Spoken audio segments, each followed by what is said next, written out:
Сәлем, балақай, кел оюлармен танысайық. Бұл төрт құлақ оюы. Түйе мойын.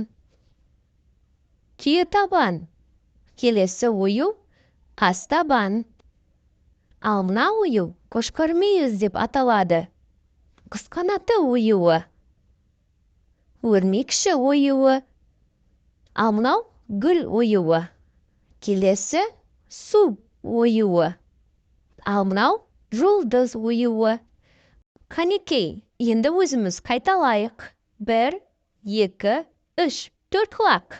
1, 2, 3, түйе мойын. 1, 2, 3, түйе табан. 1, 2, 3, қас табан.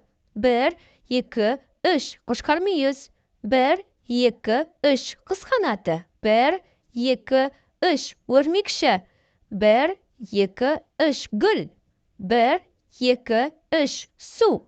1, 2, 3, жұлдыз. Жарайсың.